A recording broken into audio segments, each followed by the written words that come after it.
When I first started off WRA 101, I thought that it would just be a simple writing class. Well, I was definitely wrong about that. I did not have any high expectations and therefore did not think about what I wanted to achieve. What I did want was a sense of originality.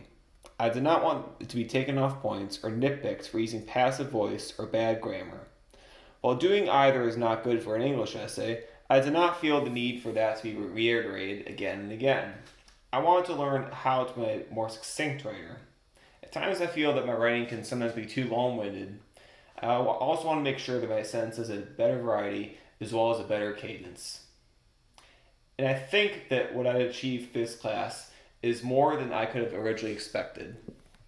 I learned and appreciated the skill of audio recording.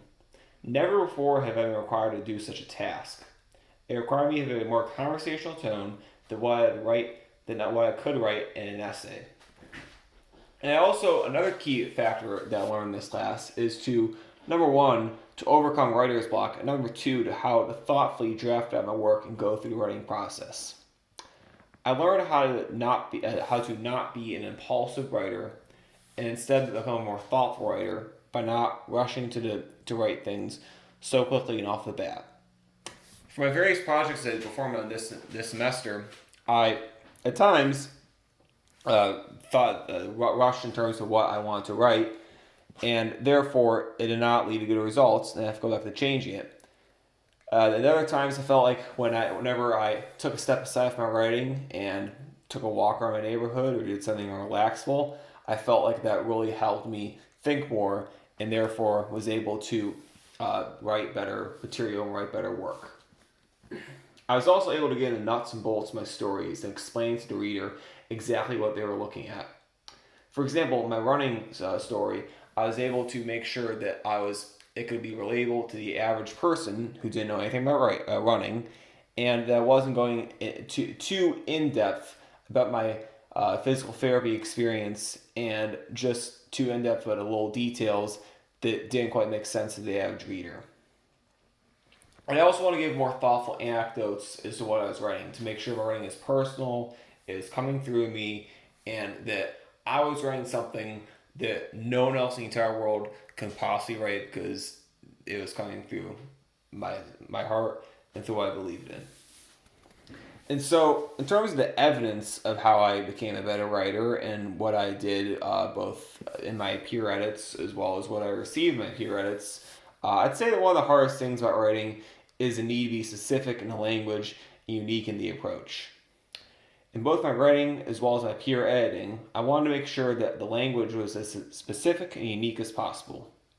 When I first started writing my What's Going On paper, I want to give an analysis of rock and roll in Rolling Stone magazine. Here's an example of what I said.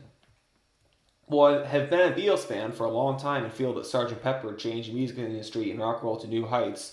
What's Going On had a greater cultural impact. Seeing What's Going On replace Sgt. Pepper as Rolling Stone's greatest album after 17 years only makes the connections clear. First of all, who cares about comparing the Beatles and Marvin Gaye? Secondly, this is just an analysis. This has nothing to do with my experience with this album and how it's grown me over time. And the feedback I received from Rosa was especially true of that because she really helped me see just in terms of how I can make it more about myself and how this album meant to me more over time, rather than just getting some thought and some analysis about what the Rolling Stone magazine meant for this album and how various cultural and political events shaped it. And in terms of my peer edits myself, in terms of what I said in my peer editing, I feel like that also emphasized the point of being as specific and unique as possible in your experience. For example, when I edited this one girl's work about what the Catholic cross meant to her, I told her to discuss some of the important values you've learned from going to church every Sunday throughout your life. You can discuss what you think are the key tenets or values of Catholicism. I've learned that you've essentially inherited your culture since you were born, and it is how going to church meant when she was 5 versus what it means now, and how that same cross that she inherited from her grandmother when she was very young what that means now and how that it has a difference throughout her life. And I feel like whether it's my writing or anyone else's writing, some needs to be as in depth and unique and specific in the language as possible to make sure to get the message across to the reader in terms of what a specific cultural artifact or a specific experience really meant to them in a true memoir style fashion. So I talk a lot about what I learned throughout this class, and I learned even more in terms of what I achieved and what I want to do from now on. So I learned about how to ask the why questions more often, and this is especially true in my XC paper, my paper about my running comeback. So I feel like I regret not talking about why running meant so much to me. I feel like I definitely could have spent some more time in the introduction talking about that, as well as I learned the process of doing audio recordings and explanations, and I learned the process of trying to make sure that my audio recordings are more conversational rather than the traditional formal English essay. And I think going from those two approaches to conversing are very different. And you're not usually tasked with an audio recording in school, and this is the first time I did this. So this is obviously a new experience to me, and it's definitely an experience I want to have more often. And as I said before earlier on, I want to never write impulsively and think long and hard before I start writing anything. I think the best way to overcome writer's block is to not write for a while.